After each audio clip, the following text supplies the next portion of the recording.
major airports are still using stuff from the 70s. So think about your average smartphone. Think about your kids as they're playing on their tablets, playing Angry Birds or Minecraft. That technology is more advanced than an airliner. Disruptive. Weird thing to happen. We're going into this with some developing, daunting news in the world of air travel. And what good timing considering it's vacation season for many people. You might want to, as they say, check your six, not just with, crimes on the street, but depending on how you travel or where you're traveling to, you might want to pay high close attention to stories like this. So coming out of ABC News, Southwest airline flight descends 475 feet to avoid mid-air collision with Hawker Hunter. And that is a military aircraft, for those who aren't aware, not a character in the Marvel universe, just to clarify. But this is happening more and more frequently as we're reporting stories about, how these airlines, how they're malfunctioning. That is in part with Boeing cutting back on labor costs, cutting back on the manufacturing of a lot of these aircrafts. You can't even blame Boeing at this point with stories like this. And more of these stories on top of Boeing, on top of everything else, is making the situation even worse for people. It's making people having second thoughts, having different opinions on, air traveling. And people that rely on air travel for businesses to go back and forth across the country are now, looking at this and wondering if this is, if they're okay with this, if they can sustain the amount of circumstances of these crashes. So here's ABC News reporting on this. Tonight, a Southwest flight violently dropping hundreds of feet as the pilot tried to avoid a mid-air collision with a former British fighter jet. It was chaos. There was screaming. There was just people were frightened. It happened about 6 minutes after takeoff at Burbank Airport. The plane bound for Las Vegas suddenly dropping 500 feet when the Southwest pilot got a warning from the collision avoidance system. There was about, I would say, an 8 to 10 second drop of free fall. Never experienced that. It's terrifying. It shakes you to the core. As the plane leveled off, passengers say the pilot told them what had happened. 2 to 3 minutes later, the pilots got on the intercom and told everybody that they had maneuvered the aircraft to avoid a mid-air collision. Passengers say the fasten seatbelt sign was still on, but drink service was just starting. All that I could physically see was that the flight attendant was injured. It looked to me like that she had a head injury because she had the ice pack on her head for the remainder of the flight. It comes just days after a Delta regional jet landing at Minot International in North Dakota made a hard turn after spotting a B-52 bomber. The Air Force says that military jet seen here flying over a state fair had its location turned off and was never told about an inbound commercial jet by Minot's air traffic control. And tonight, passengers on board that Burbank flight say they're stunned. It felt out of your control. It felt very scary. You just didn't know what it was. So, understandably, that is scary to a lot of people. That on top of all the stories that we've seen about, doors flying off these airplanes, how they're missing bolts, how they're malfunctioning while in the air.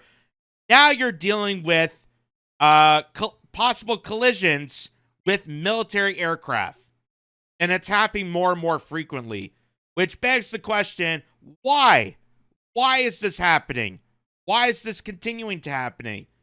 Because all we're being told is that these military aircraft carriers, the B-52 bombers or the helicopters or whatever, are, going around these passenger planes because of practice. And that's just a coincidence that they're in the same trajectory trying to avoid each other.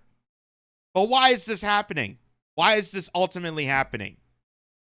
That is the ultimate question of all this. And the reason I bring this attention and why this airliner in particular is important to discuss on the show here is because two of the passengers, I'm sure people are well aware of who these two are, is Jimmy Dore and Stef Zamorano of the Jimmy Dore Show, which we all adore. We all appreciate the work that they've been doing. They went on to this airline to do some comedy around the world. They've been touring around. They've just been in Toronto again recently. And they were on this flight. So here's Stef Zamorano recording while on the aircraft, explaining, "The man beside me grabbed my arm. We are all shaken up. The flight erupted with applause once we landed." So here's Stef Zamorano's take, being a passenger with Jimmy Dore on this flight that had to deal with this traumatic incident. Okay, just a few minutes ago, we ended up having crazy turbulence on this flight. Like, Jimmy, have you ever had that experience before that much? It turns out not turbulence. It was the pilot taking an aggressive move because there was another plane coming at us. That's what it was. There's a collision avoidance. We're driving home.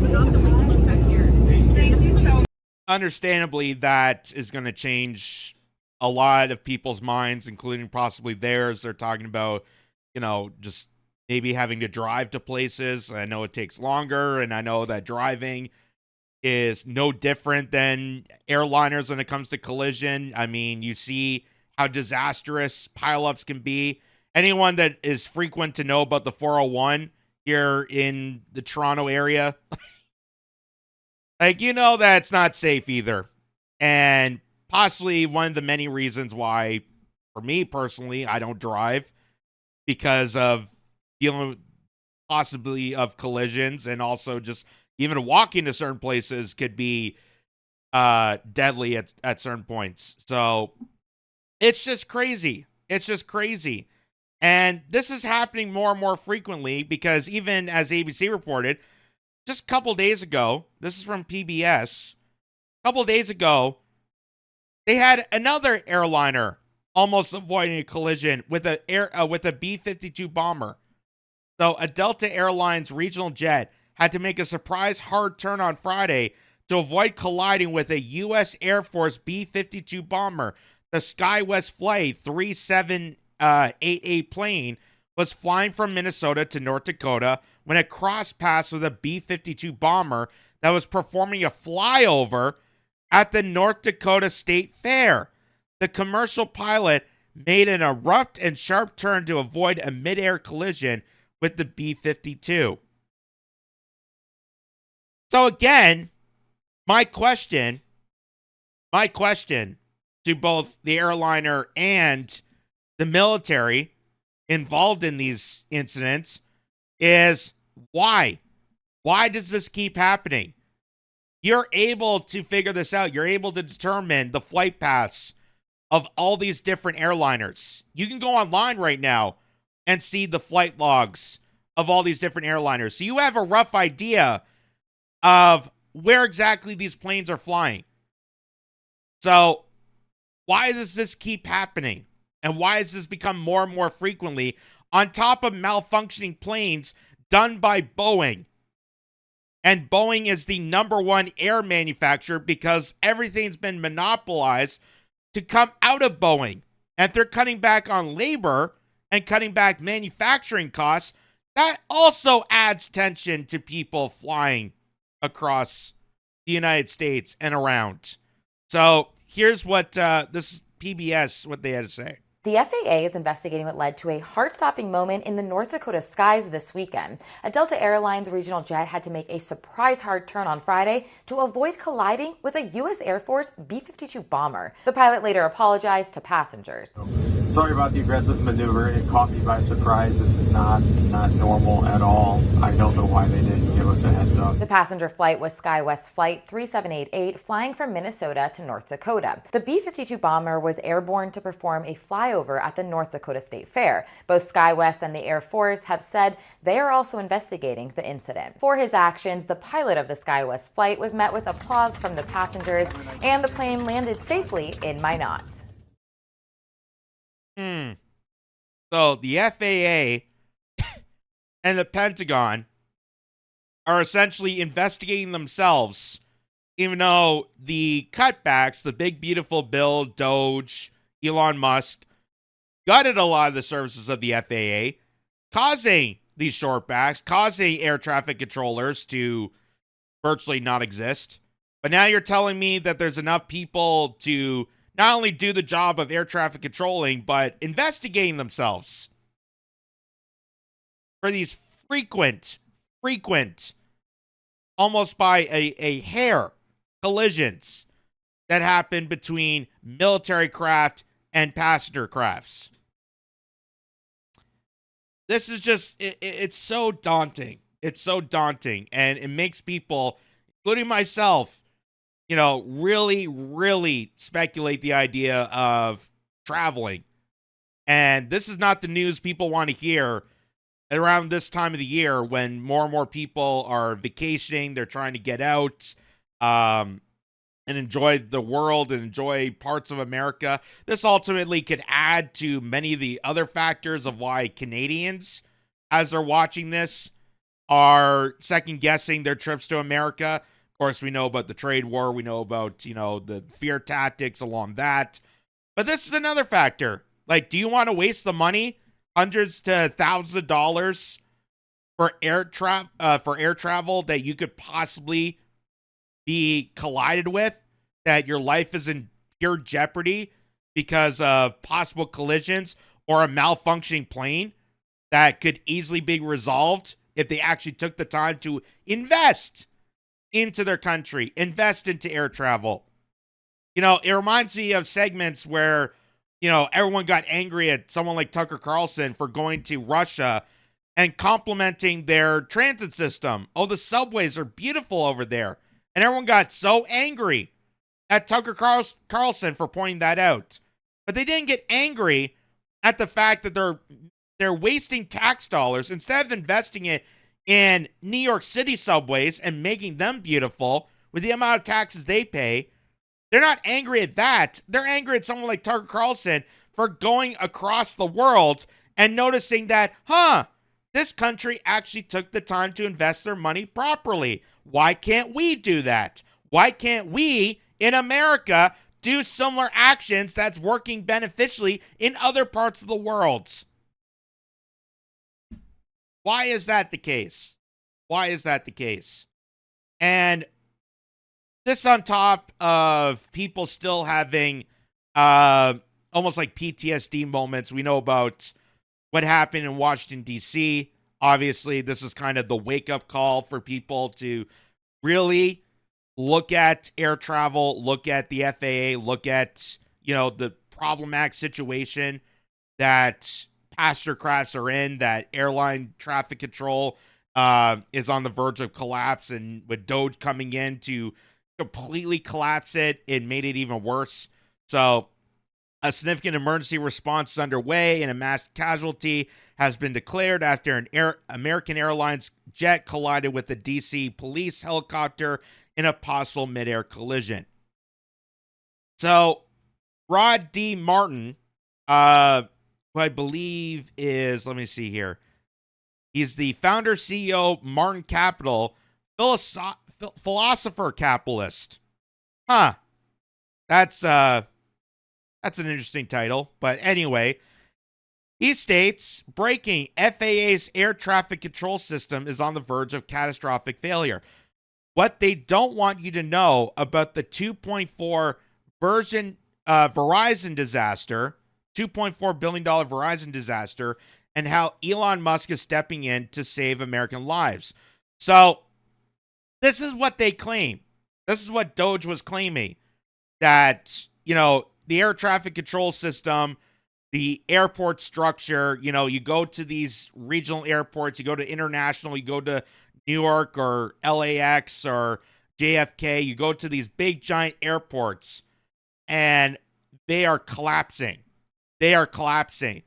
People may not notice it when they're walking through gates and they're just walking in just the regular spots, but you look at the air traffic control system themselves, it's on the verge of collapsing.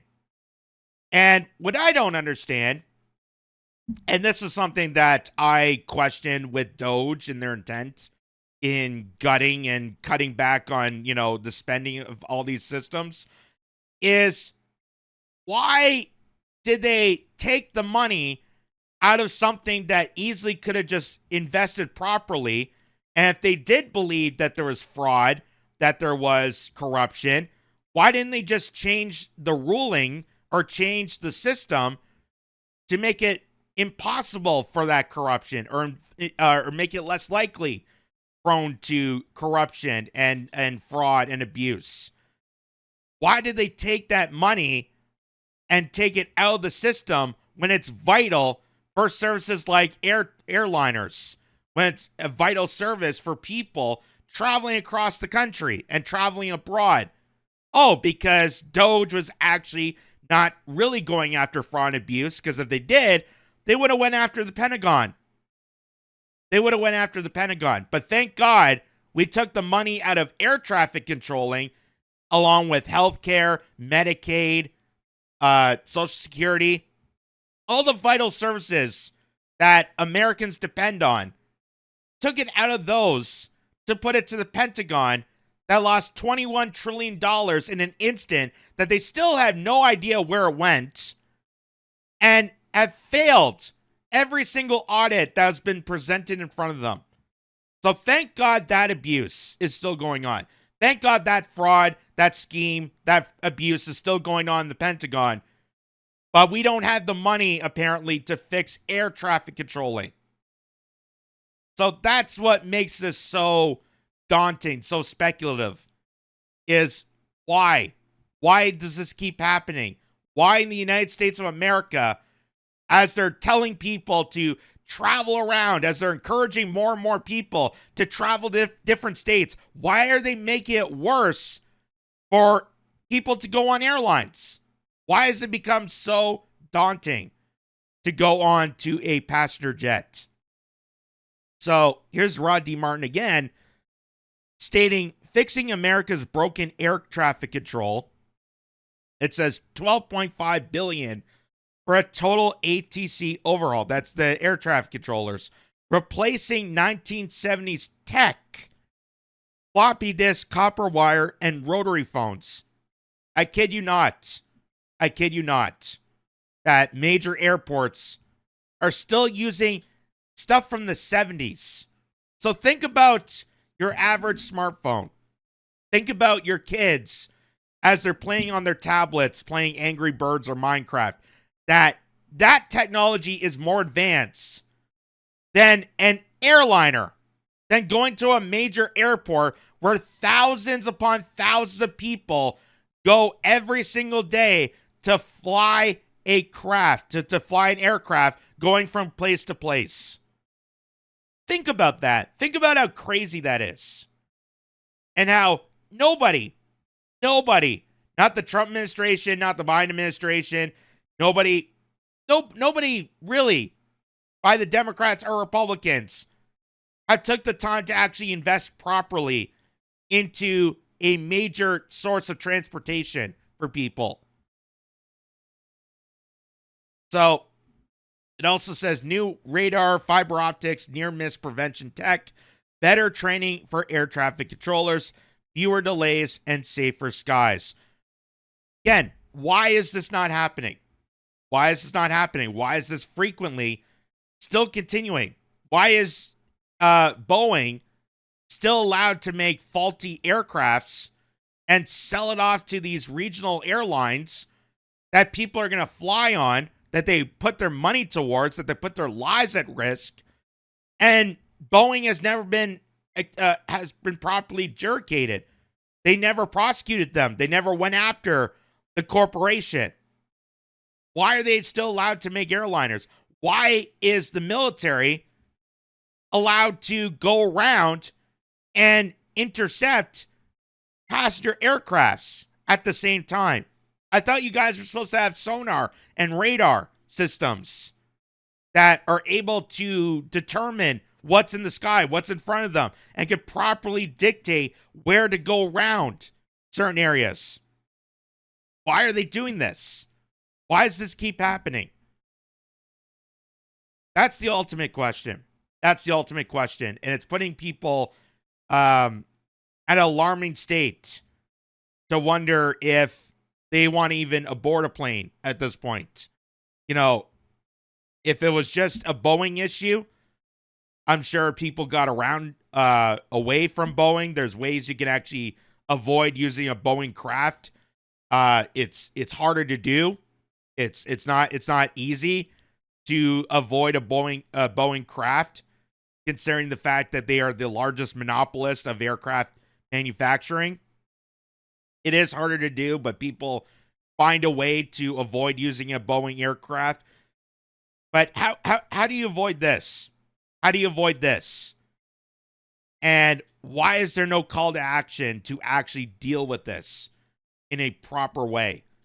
Like, why isn't the military and the airliner coming together to fix this problem? Why does this keep occurring? And why is nothing being done about this?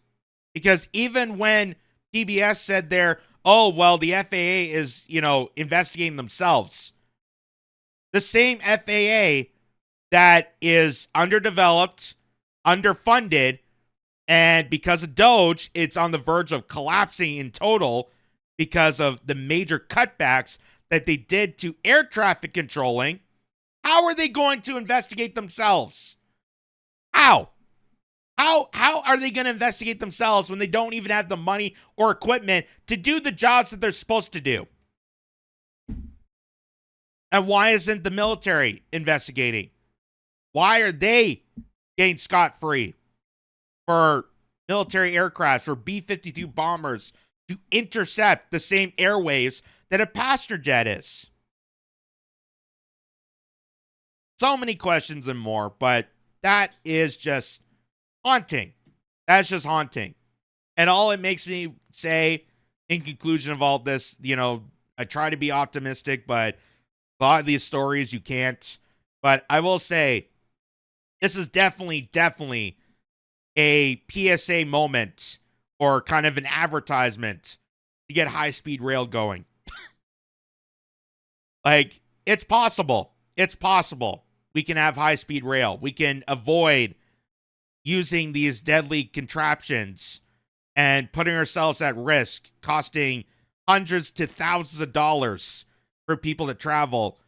When if you're going from, say, Hollywood to Vegas, or New York down to Washington, or even in our case from Toronto to Montreal, there are other methods. There are other ways we can actually implement a solution that's more feasible and safer for people.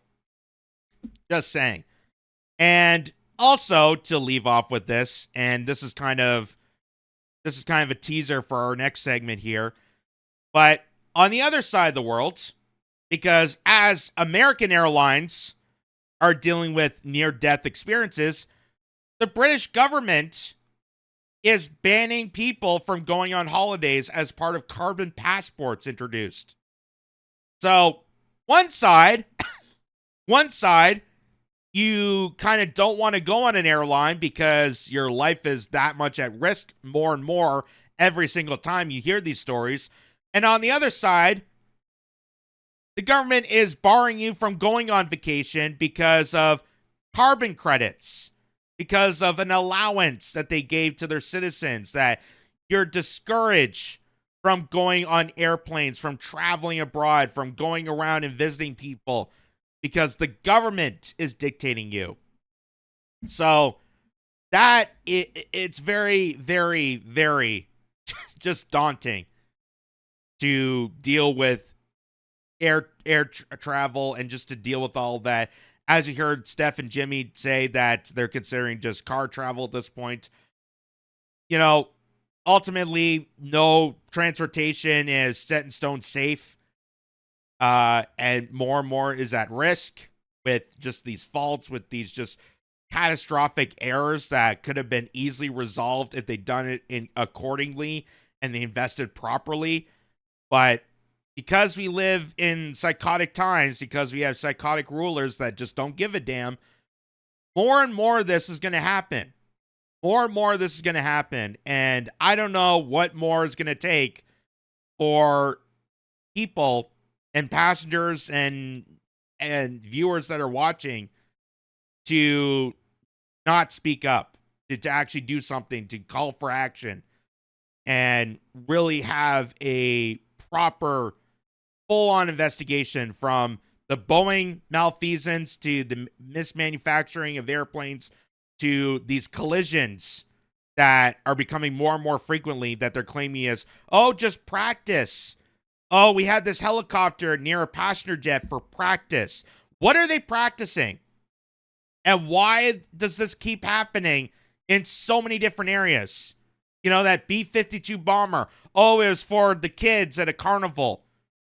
Why would you do it near a passenger jet line where you know exactly the route they're taking? Why would they do that?